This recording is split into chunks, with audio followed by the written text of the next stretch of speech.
guys, Scott Butler from Edge Lending Solutions. I hope you're all well. Today I just wanted to quickly take you through fixed rates versus variable rates and my thoughts on when each can be used correctly. So, all right, let's go. People say to me, Scott, should I fix my rate or should I stick with variable? What should I do? And I put it back onto the person and I say, hey, look, if you want a fixed rate, what you are looking for is certainty. If you're the sort of person who wants certainty of their repayments for, say, 24 months or 36 months or even 60 months for a 5-year fixed rate, if you just want certainty, you just want to know what your repayment is going to be for that period of time. Maybe you've got a 3-year contract with a job placement somewhere and you want to line up with that, and that's how you budget in your household, and that helps you sleep at night.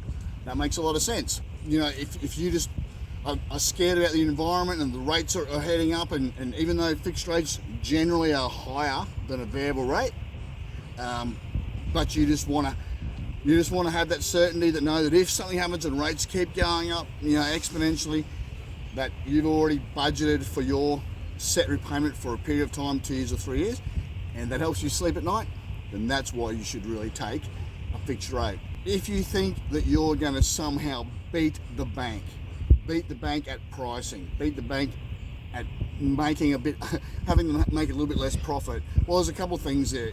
One is the banks have all these different sources of funding, so they have to price all of that accordingly based upon the cost of the money that they've paid for it. Generally, they've paid more for fixed rate money because they pay for certainty, and then they're going to pass that on to you.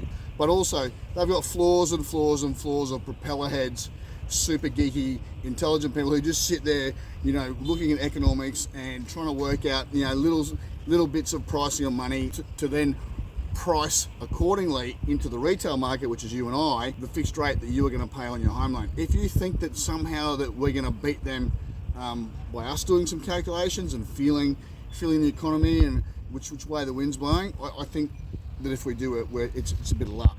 Now, I'm not saying there hasn't been many times where someone's taken a fixed rate and the variable rates have soared past and it's been the right decision, but there's been many times, and I mean many times, that someone has fixed in their rate for a long period of time. Pre-GFC is a really good indication. I remember fixing someone into 11% and 12%, and they just abused me. Scott, I want to fix it. It's going to go to 20%. We've seen this before. In the 80s, it went to 20%. I know it's going up, so it's 12%. I want to fix it at 12%. And then what happened? The rates went down to 5%, and they were stuck paying 12%. And to try and break the loan was a massive penalty fee, like $10,000 or something. Okay, so it is hard to beat the bank. Fixed rates are for people who want certainty.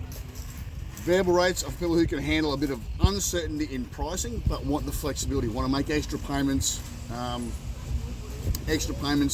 to be able to redraw them back out, shuffle the loan around a little bit. But also variable rates at this point in time, and especially at this in an upward cycle, variable rates start cheaper. You know, so a lot of people would definitely look at the starting rate on a variable rate and then see a fixed rate which is generally 1.5% higher. So that used to be what we used to call that 6 rate rises. You probably call that 3 rate rises now, but 1.5% higher.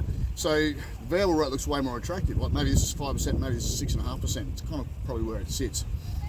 So I'm seeing a lot of people would want to start with the lower rate anyway, and just ride up the hills and valleys of the rates over the next 3 years if you're an average refinancer, 7 years if you sell your house, 30 years if you're one of those people who just keeps the same product for 30 years, which is nobody. But anyway, that's how it sort of works. So that's my take, guys. Look, usually I prefer variable. However, I do have some fixed rates in my portfolio because a couple of years ago they were just too enticing, and I feel good about that now. But I've had a lot of variable rates. I do a lot of refinancing, so it's too hard to refinance at a fixed rate. So I know that I'm shuffling money around all the time.